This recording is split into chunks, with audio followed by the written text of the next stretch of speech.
My 4 kids split my 73rd birthday cake into 4 equal pieces right in front of me, and not one of them asked which piece I wanted. Deborah cut it with the same knife her mother used to cut every cake in this house for 41 years. And she cut it clean, exact, like she was closing a file at the office. I sat there in my own kitchen holding a paper plate nobody had handed me yet, and I understood something I had been avoiding for a long time. None of them thought I would live to see the next one, and they had already decided, without saying it out loud, what they were going to do about that. Welcome to Family Story Archives. Get comfortable. This one is going to take you somewhere. Drop a comment and let me know where you're watching from. Hit that like button and make sure you're subscribed. Trust me, you're going to love it here.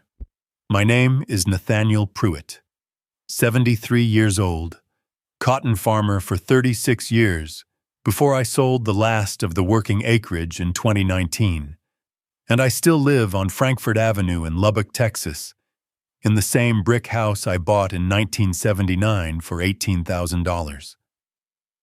I drive a 2006 Chevy Silverado with a passenger window that has been stuck halfway down since 2022. I never fixed it. Nobody sits in that seat long enough to complain about the wind. Out back, I keep a coop of homing pigeons, 11 of them now, a habit from before I was married, something my wife Loretta used to call my one useless hobby, said with love, every single time. I have a habit of saying, ask me for help, not for money.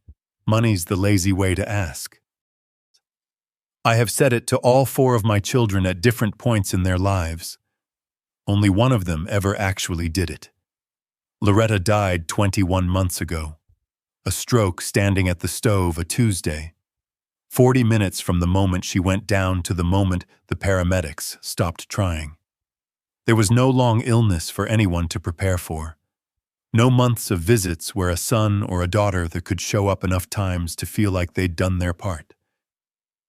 Just a Tuesday, and then a funeral, and then everybody went back to their own lives fast, faster than I expected, and left me here with a house that still smelled like her jasmine hand cream for longer than I could stand.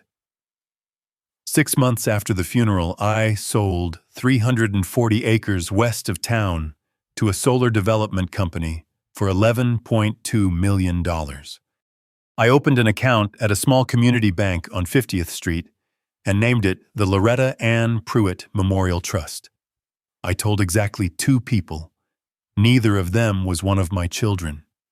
Here's what nobody in my family knew about me, and it's going to matter later, so hold on to it. I wasn't just a farmer sitting on dirt that happened to get lucky when a solar company came knocking. I'd been buying up small parcels around that western tract for 22 years, quietly, through a company that shared my late father's name instead of mine, because I never wanted my kids to look at me different, and I never wanted them to ask me for things the way people ask a rich man instead of the way people ask a father. That mattered to me more than money ever did. I'm going to tell you exactly how that decision came back to bite me, and how I used it, but not yet. First, you need to understand what my children actually did to earn what's coming. The company was called Aldous Land and Cattle. My father's full name was Aldous Nathaniel Pruitt, and I'd registered it back in 1997 with a filing clerk in Austin who never once asked me why a working cotton farmer wanted a second entity under his dead father's name instead of his own. I told myself at the time it was about taxes, and partly it was, but the real reason sat closer to the bone. My father lost the family's original 80 acres in 1961 to a banknote he couldn't make, and he spent the rest of his life believing land was the one thing a man was supposed to hand down clean, without debt, without anyone else's name attached to the deed. Every parcel I bought under his name felt, to me, like paying off something that had nothing to do with money, and everything to do with a promise I never got to make to him before he died in 1988. My children never knew any of this.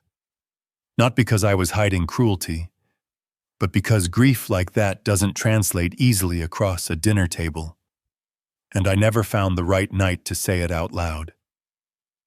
Deborah is 48, an accountant in Amarillo, married to a man named Curtis who sells medical equipment and calls me Nate like we're golf buddies. She calls me on a schedule, not a real schedule, nothing you could point to on a calendar, but a schedule all the same. Close to Loretta's birthday, close to tax season, when she likes to ask, gently, whether I've updated anything with an estate attorney lately. She always asks like she already knows the answer is no. Todd is 45, runs a used car lot on 19th Street that's carried debt for 6 years running.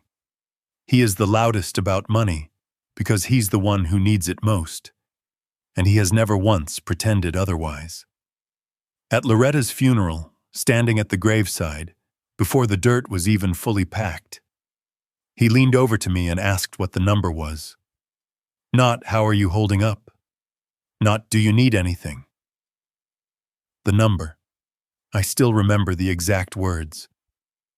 Just tell us the number, Dad, so we can stop guessing. I didn't answer him. I looked at the flowers instead. Carol is 41, a 4th grade teacher in Denver, and she is the one I understand the least, because I don't think her silence comes from calculation the way Deborah's does, or from need the way Todd's does. I think Carol is scared of something, maybe of grief, maybe of me, maybe of her own guilt for leaving Texas at 22 and never really looking back. She sends a card at Christmas. The handwriting gets shorter every year. Ray is 38, my youngest, unemployed more often than not, and the gentlest about asking, which somehow makes it land the hardest. Ray doesn't demand. Ray mentions things. A car repair he can't cover, a deposit he's short on. Small numbers, 200 here, 400 there, never once followed by a question about how I was doing since his mother died. There was a Sunday in February, cold enough that the pigeons stayed huddled in the coop most of the day, when I called each of my 4 children in a row, one after another, just to hear a voice that wasn't the television. Deborah picked up on the 4th ring and talked for 6 minutes, mostly about Curtis's new client territory. Todd let it go to voicemail and texted back 2 hours later. One word, busy. Carol answered, but kept the call under 3 minutes, her classroom prep audible in the background. Ray didn't answer at all that day, and didn't call back until Tuesday. And when he did, it was to ask if I'd co-signed something for a car he was looking at. I said no. He didn't ask how my Sunday had gone. Last Thanksgiving, I spent 3 nights in University Medical Center with pneumonia.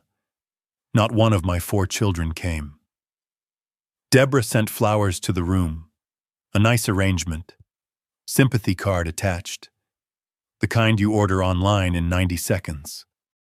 The person who actually sat with me, who brought me a thermos of real coffee because hospital coffee is an insult to the word, was Odessa Vance, 79 years old, my neighbor since 1985, a retired ICU nurse who has never once asked me for a single dollar in 40 years of knowing her.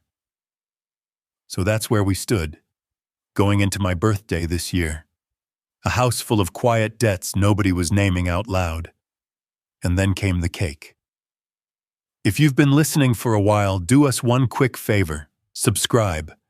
A lot of people watch without ever doing it, but it costs you nothing, and it means everything to us. Hit the like button while you're at it, and drop your thoughts in the comments. Deborah organized the birthday dinner, which meant she picked the date that worked for her calendar and told the other 3 it was happening. Curtis grilled in the backyard. Todd brought a case of beer and left half of it in his truck like he wasn't sure he was staying the whole night. Carol flew in from Denver 2 days early, which surprised me, and spent most of that time on her phone in the guest room, with the door mostly closed. Ray showed up 40 minutes late, hugged me a beat too long, and asked if I had cash for the Uber before he'd even said happy birthday.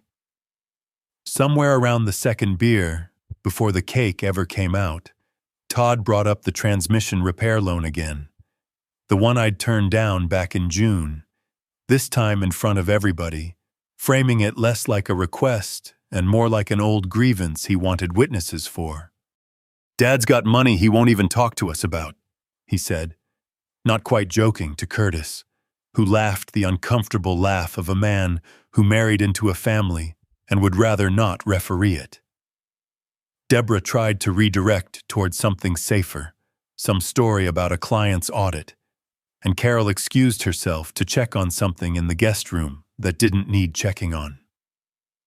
I sat at the head of my own table and said nothing, the way I usually do, and watched my 4 children handle the subject of my death and my money with more ease than they'd ever handled the subject of their mothers. The cake was store-bought, a sheet cake from the grocery store on Slide Road. My name misspelled Nathaniel in blue icing. Deborah cut it into 4 pieces, not 5, not 6, counting Curtis and my 1 grandchild who was asleep in the car seat. 4. 1 for each of my children, cut with a precision that told me she'd measured it in her head before the knife ever touched the icing. Nobody handed me a plate.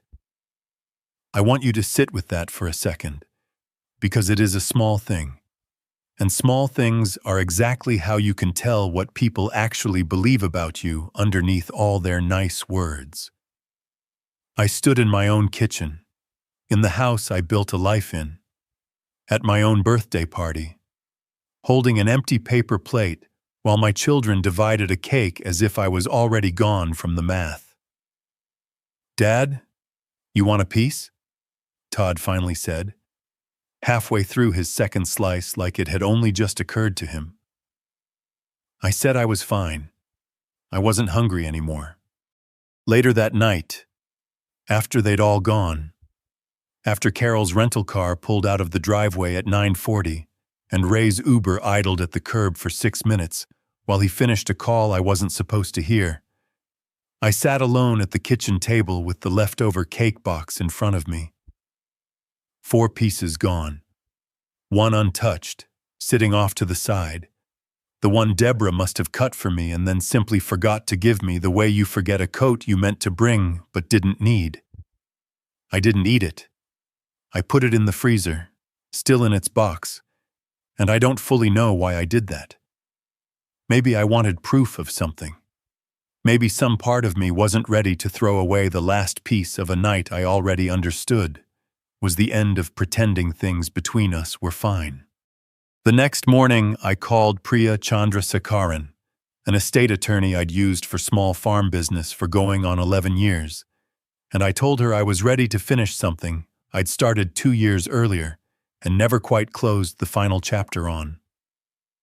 She asked if I wanted to talk it through first.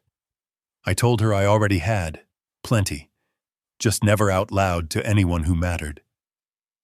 What none of my children knew, sitting around that cake, was that the land underneath their assumptions had already been gone for a year and a half. What they didn't know was that I'd been quietly watching who called, who didn't, who showed up at University Medical Center and who sent flowers instead, and that I had started keeping something Deborah would have recognized instantly from her own line of work, a ledger. I am going to tell you what was in it. But first, I want you to meet somebody whose story made mine feel less like a grievance and more like something I actually had a duty to act on. Odessa Vance worked 26 years in the ICU at University Medical Center before she retired. In the 4 decades she's lived next door to me, she has told me exactly one story about her own family, and she only told it to me the week after Loretta's funeral. When I think she was trying to tell me I wasn't as alone in this particular kind of hurt as I felt. Her brother Alvin was 91 when his son moved him into a facility on the east side of Lubbock, the cheapest one available, and stopped visiting within 3 months.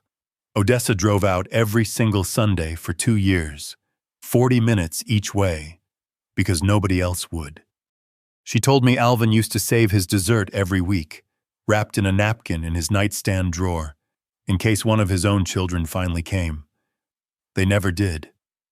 Alvin died in that facility on a Sunday afternoon, 4 hours before Odessa's usual visiting time. The napkin was still in the drawer. I think about that a lot more than I ever told her.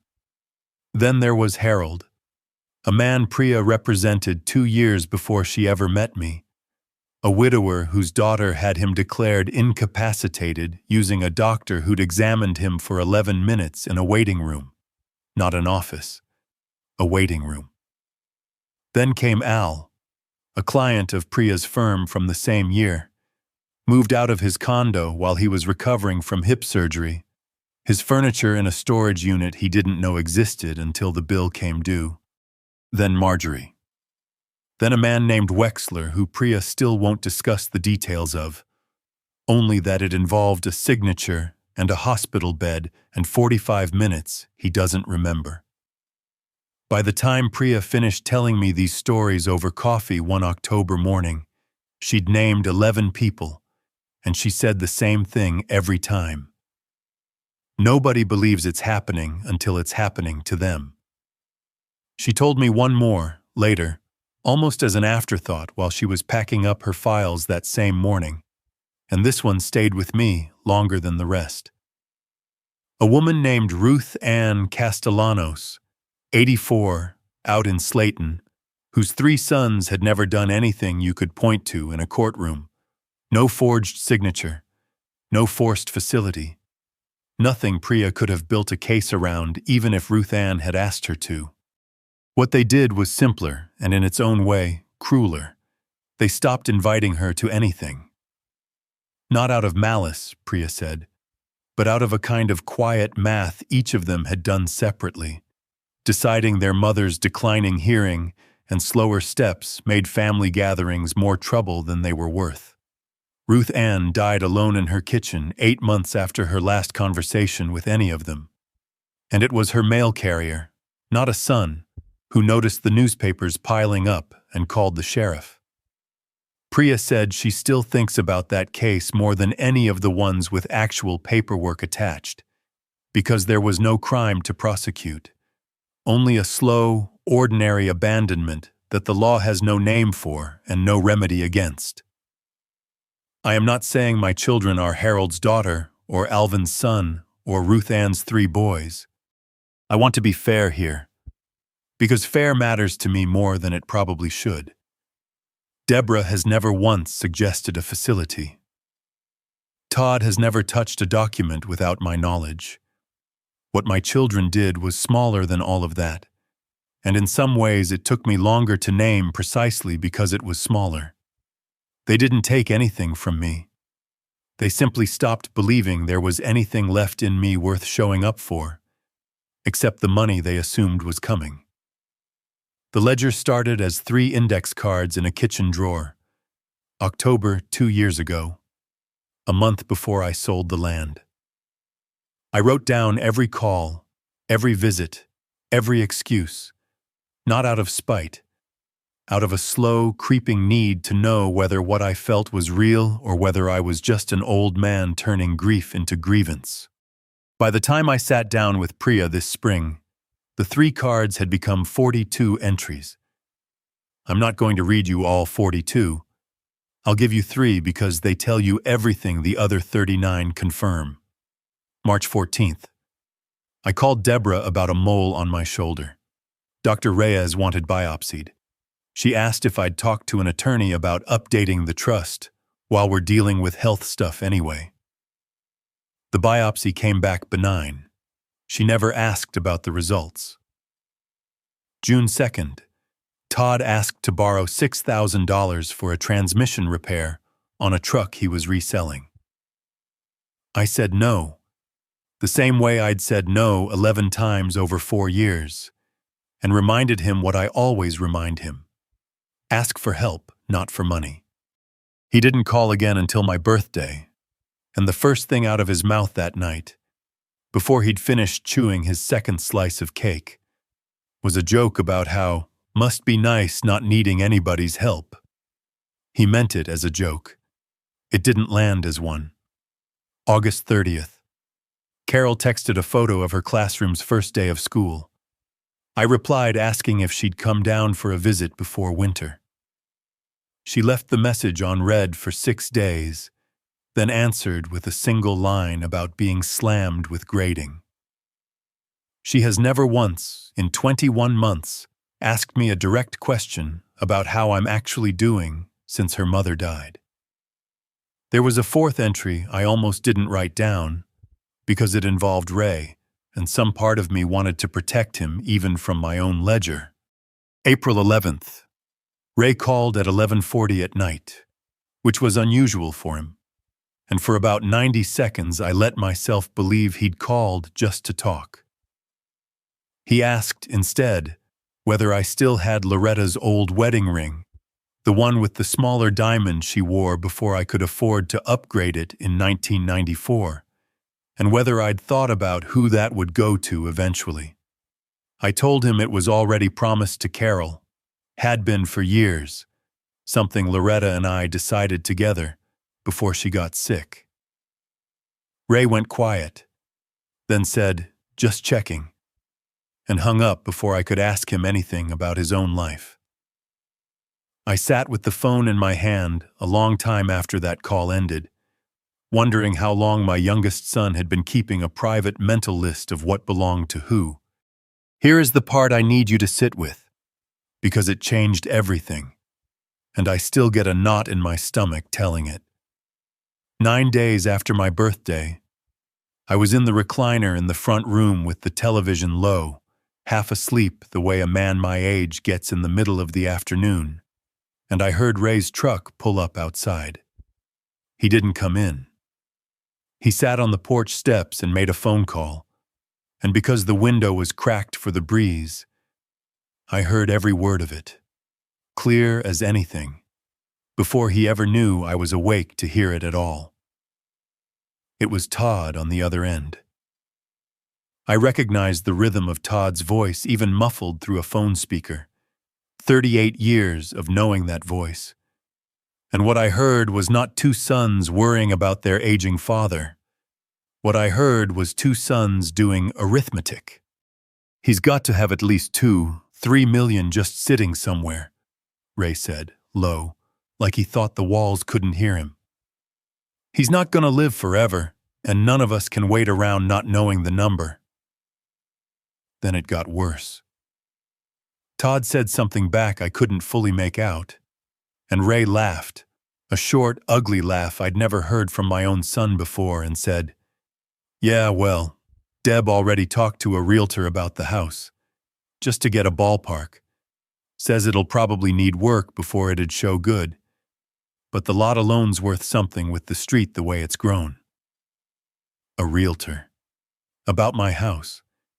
The house I built 47 years of my life inside of. The house where Loretta died standing at that stove, and my daughter had already had somebody walk through it in her mind, pricing it, before her father had so much as a diagnosis to justify the conversation. I did not move from that recliner for a long time after Ray's truck pulled away. Not gonna live forever. About his own father, 73 years old, 21 months a widower, 3 nights in a hospital bed the previous Thanksgiving that not one of them showed up for. I want you to understand something about hearing a thing like that. It doesn't arrive like anger. It arrives like the floor tilting slightly under a chair you thought was bolted down. I sat with that phone call for 3 full days before I did anything about it.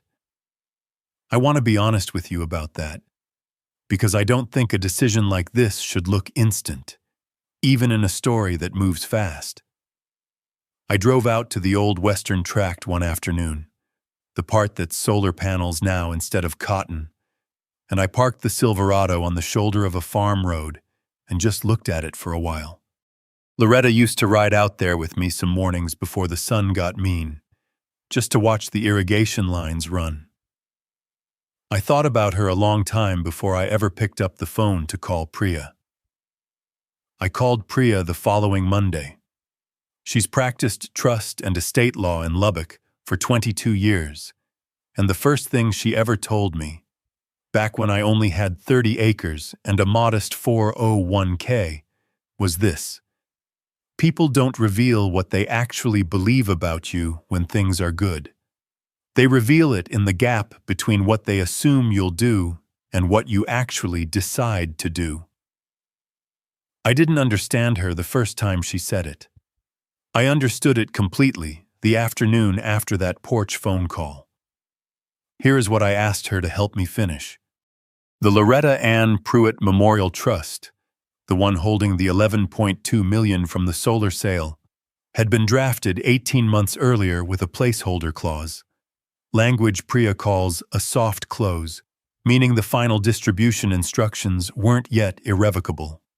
I could still, in theory, unwind it and split everything 4 ways among my children if I wanted to.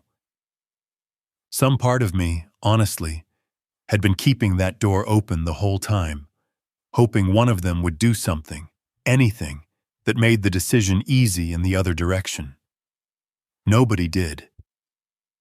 The trust's stated purpose, when finalized, funds 2 things: a scholarship at Texas Tech for first-generation college students studying agricultural science, named for Loretta, who never got the chance to finish her own degree in the 70s because her father pulled her out of school to help run the family store, and a standing account for Odessa Vance, $180,000, not because she asked, she never once asked, but because a woman who spends 40 minutes each way every Sunday visiting a man who isn't even her own family deserves more from this world than a thank you card. My 4 children get something too. I want to be honest about that, because I don't believe in erasing people to make a story feel cleaner than real life ever is. Each of them receives $50,000 outright, no strings, available the day the trust finalizes. Not nothing. Not the 2 or 3 million Ray guessed at on that porch. Enough to matter. Not enough to have been worth what they spent the last 21 months not doing. Priya asked me once, going over the final draft, whether I wanted a letter attached explaining my reasoning, something the kids could read alongside the legal language so the decision wouldn't feel arbitrary or cold coming from a lawyer's letterhead. I told her no, I didn't want a letter. I wanted them in a room, all 4 of them, hearing it out loud, together, the same way they'd stood around that cake together and forgotten I was in it. If you enjoyed this story so far, let me know in the comments what you would have done differently in my position.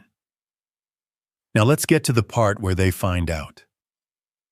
2 weeks before Priya finalized anything, I found out, by accident, that Deborah had already started talking to a financial planner in Amarillo, not for herself, but for when the estate settles. Her words, repeated to me secondhand by Curtis, who mentioned it at a family barbecue like it was nothing, like scheduling meetings about a father's death, while that father is standing at the grill flipping his own burgers, is an ordinary Tuesday errand. I didn't say anything that day. I flipped the burgers. I handed Curtis his plate first, before my own children. And nobody noticed that either. There was one more thing that happened before Priya finalized anything, and it's the piece of this story I think about the most. In early October, Dr. Reyes called me himself, not his office, him personally, to go over the results of a routine echocardiogram. Nothing alarming, a mild irregularity worth monitoring, the kind of thing a man my age hears and mostly shrugs off. I mentioned it to Deborah on our next call, the way you'd mention anything to a daughter who's an accountant, and underneath that, still supposed to be your daughter first. She asked 2 questions. Was I taking my medication correctly, and had Priya's paperwork been signed yet? In that order. I wrote both questions down on an index card the same night, right next to the date, because I needed to see them side by side in my own handwriting to actually believe what I already knew in my gut. Priya finalized the documents on a Thursday in late October, in a conference room on the 4th floor of a bank building downtown that still had Loretta's favorite bakery 2 blocks down, the one that used to make the kolaches she'd bring home every Saturday. I signed in 11 places. Dr.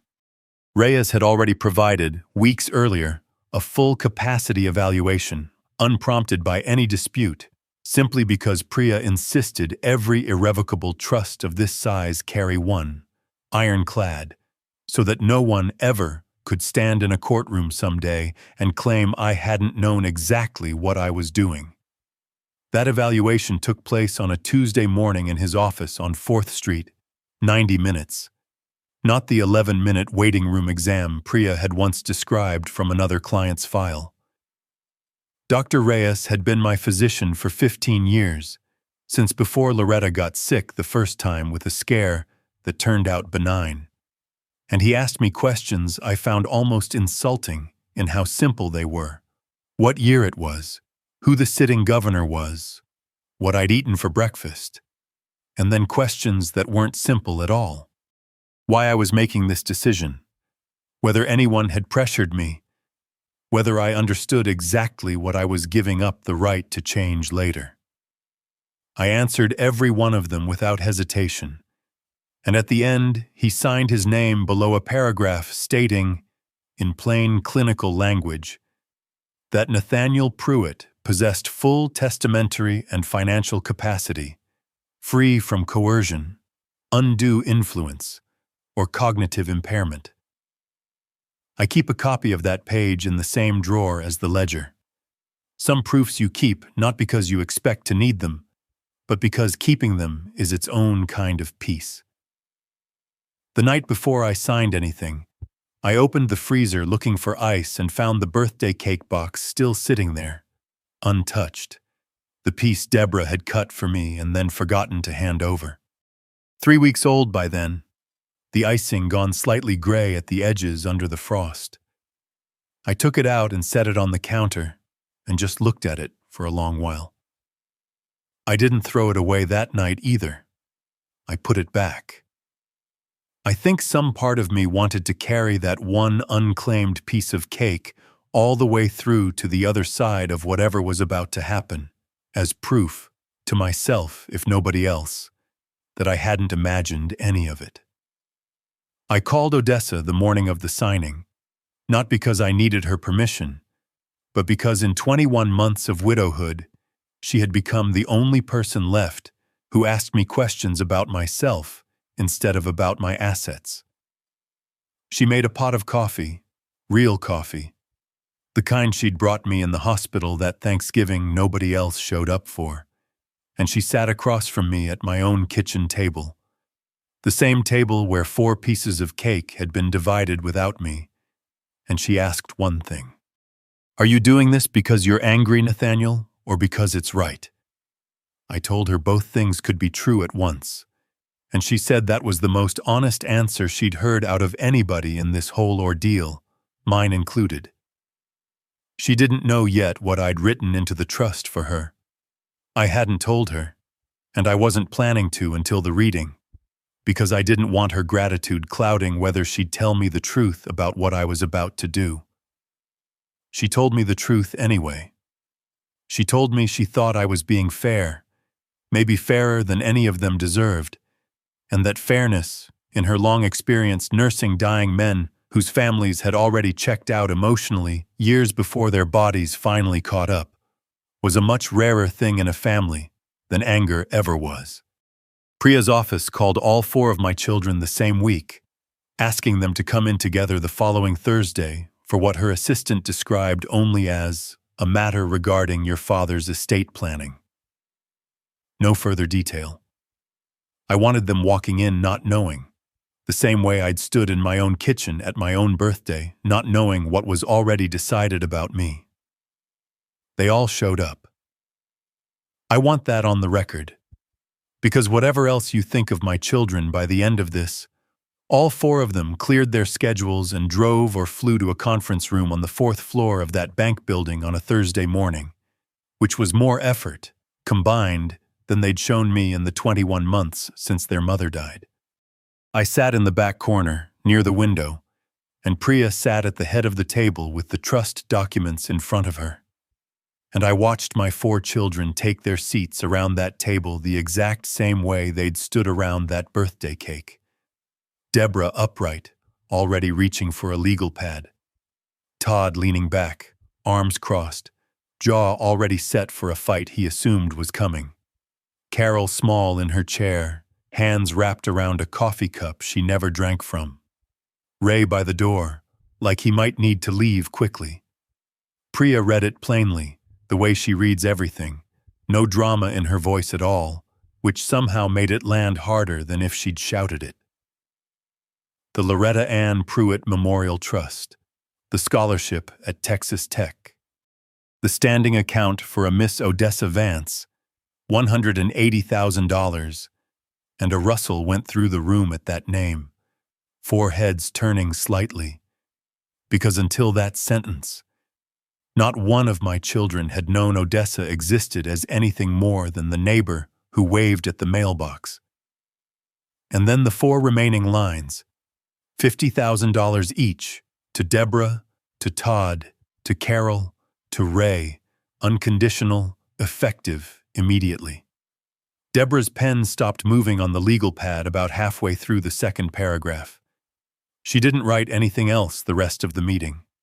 I watched her do the math in real time, the same fast, silent math she does with client returns, and watched her arrive at a number so much smaller than the one she'd apparently already sketched out with a financial planner in Amarillo, and watched her face hold perfectly still while something behind it clearly did not.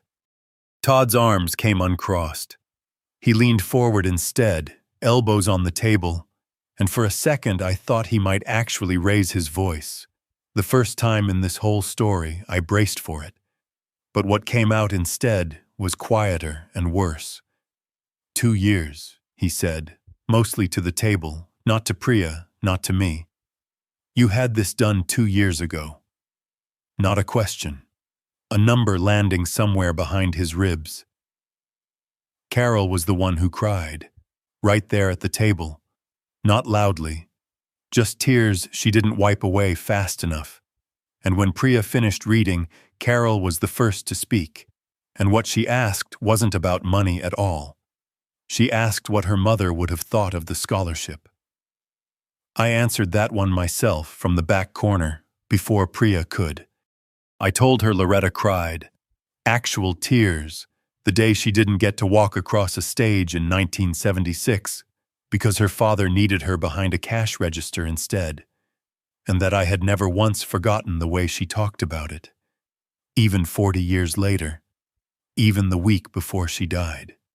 Carol put her face in her hands for a moment, and nobody in that room moved to comfort her, and I noticed that too, filed it away the way I file everything now. Ray, by the door, said almost nothing at all. He asked one thing, quiet, almost childlike. Is that it? That's the whole thing? Priya told him yes, that was the whole thing, that the documents were already executed and irrevocable as of late October. Ray nodded slowly, like a man confirming a diagnosis he'd already half expected, and slipped out of the room before the meeting was even formally closed. I want to be clear about something, because I know some of you are waiting for the moment I finally lose my temper, stand up, deliver some line I'd rehearsed in the mirror. That's not what happened, and honestly, I'm glad it isn't, because I don't think that version would have taught my children anything true about who I am. I sat in the back corner the whole time, and when it was over, I stood up, and I said one sentence to the room before I left it. I hope someday you understand this wasn't about punishing you. It was about finally being honest about what I'd already seen. Then I walked out ahead of all four of them. The first time in 21 months I'd left a room before my children did, instead of the other way around. Todd came by the house 3 days after the reading, unannounced, still in his work coveralls, saying he needed to grab an old toolbox he'd left in my garage years back. I let him in, went back to my chair in the front room, and after a while I heard the freezer door open in the kitchen, longer than it should have taken to find a bag of ice. He came back into the front room holding the cake box. 3 weeks old at the time of the reading, and by then, going on 2 months old, the icing gray and cracked under the frost, my name still misspelled Nathaniel in faded blue letters. He didn't say anything at first. He just stood there holding it, turning it slightly in his hands, like he was trying to read something written on the side of it. "This is from your birthday," he said finally. Not a question either. I told him it was. I told him it was the piece Deborah cut and never handed me, and that I'd never been able to throw it away. Todd stood in my front room for a long time after that, still holding a box of frozen, ruined cake, and I watched something happen on his face I hadn't seen since he was maybe 9 years old. Standing in that same doorway after he'd broken a window with a baseball and knew, before anyone told him, exactly how much trouble he was in. He didn't cry. Todd doesn't cry. Not in front of me. Not ever. But his jaw worked for a second, and he set the box down on the counter, gently, like it might still matter to somebody, and he said, "We were already talking about you like you were gone, weren't we? Before you were even sick." I didn't answer him right away. I let him sit with the question he'd asked himself out loud, because some questions do more work unanswered. He left without the toolbox. Called 2 days later to ask if he could come back for it, and to ask, quieter than I'd ever heard him, whether I'd consider having dinner with just him sometime. No occasion, no birthday, nothing on the calendar to organize around. I told him yes. I want to tell you everything got tied up neat after that reading, the way these stories sometimes promise you they will, but that isn't quite the truth, and I'd rather give you the real version than the satisfying one. Todd still owes money on that lot, and the $50,000 didn't clear his debt. Not close, and some nights I still wonder if I should have done more for him specifically, separate from the principle of the thing. Deborah and I talk more now, real conversations, twice a month instead of scheduled ones. But there's still a formality between us that I don't know will ever fully soften, and I've made a kind of peace with that. Ray moved to Amarillo for a warehouse job in January, and we talk maybe once a month, which is more than before, and less than I'd hoped. Carol did come back, not permanently, but she rents a small place off 82nd Street now and drives out most Sundays, the same day Odessa used to drive to visit her own brother. And I don't think that's a coincidence, though Carol's never said so directly. 2 Sundays ago, she brought a store-bought cake, small, round, no message written on it at all, and she cut it into 2 pieces before I could even get to the knife. She handed me mine first. The scholarship named its first recipient this past spring, a 19-year-old sophomore from Muleshoe named Ines Bautista, the first in her family to attend college, studying agronomy on a track that Loretta, in another life, might have walked herself. Priya's office arranged for me to meet her once, briefly, at a small reception in a campus building I'd never set foot in before. Ines didn't know the story behind the money, only the name on the paperwork, and when she asked me politely whether I was related to Loretta Pruitt, I told her Loretta was my wife, and that she never got the chance to finish her own degree, and Ines got quiet in a way that reminded me, uncomfortably, of Carol at that conference table. She said she'd work hard enough to make it worth something. I told her it already was. I still keep 11 pigeons in the coop out back. I still drive the Silverado with the window that doesn't roll up.